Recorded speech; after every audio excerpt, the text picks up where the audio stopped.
Guys, কেমন আছো? আশা করছি তোমরা ভালোই আছো। দেখো, আজকে একটু তালের খাবার এখানে করা হবে। তোমাদের দাদার ভাই তাল মুড়ি নিয়ে এসেছে, সেই তালের আজকে একটু খাবার করব। কি খাবার করব তোমরা একটু পরেই সেটা দেখতে পাবে। দেখো, এখানে তাল ভেঙে এখন চাচা হচ্ছে, যে চেঁচে রেডি করে নিয়ে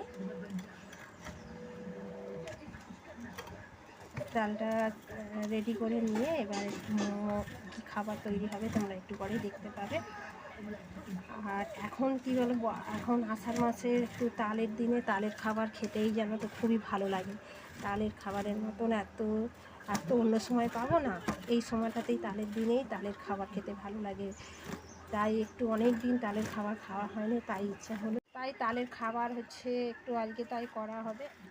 আজকে একটু বৃষ্টি হয়েছে, ঠান্ডা ঠান্ডা ওয়েদার আছে, তাই মনে হলো যে একটু তালের খাবার তৈরি করা হোক। তাই তাল চাঁচা হচ্ছে। তালটা চাঁচা হয়ে গেলেই এরপরেই খাবার রেসিপিটা তো শুরু করব। কি রেসিপি করব, তাই তোমরা যারা যারা এই তালের খাবার পছন্দ করে, জানি অনেকেই ধরো তালের খাবার খেতে তোমরা পছন্দ করে। আমার তো খুবই ভালো লাগে, তোমাদের দাদা ভাইয়েরও তালের জিনিস খেতে খুবই ভালো লাগে। তাই আজকে একটু মনে হলো যে তালের খাবার করি, তাই চাল চাষতে বসতে পেরেছি। একটু পরেই খাবার হবে।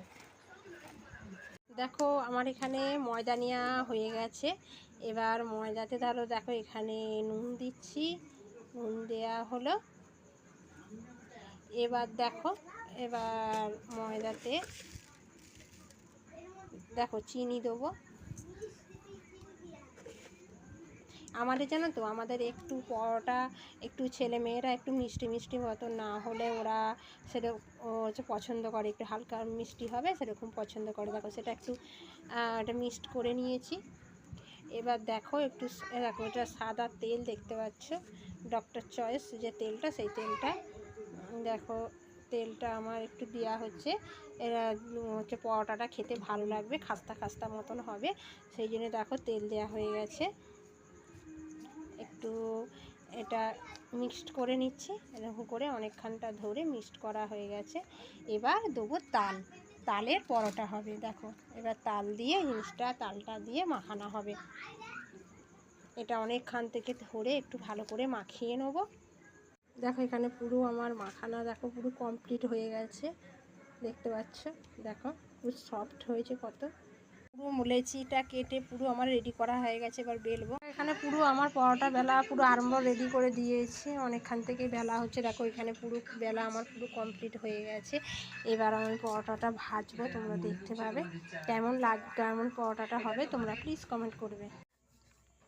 ফাইনালি আমার পরোটা দেখো পুরো কমপ্লিট হয়ে গেছে, তোমরা দেখতে পাচ্ছ। এখন পরোটাটা তৈরি করাটা তোমাদের দেখাতে পারলাম না, কারণ আমাদের এখানে কারেন্ট চলে গেছে, সেই জন্য অন্ধকার মতন হয়ে গেছে বলে আমি তৈরি করাটা তোমাদেরকে দেখাতে পারলাম না। তাই দেখো, তোমাদের এইটা যে দেখাচ্ছি, দেখো মোমবাতির আলোতে তোমাদেরকে দেখাতে হচ্ছে কেমন আমার রেসিপিটা হয়েছে। তোমরা প্লিজ এখানে জানাবে।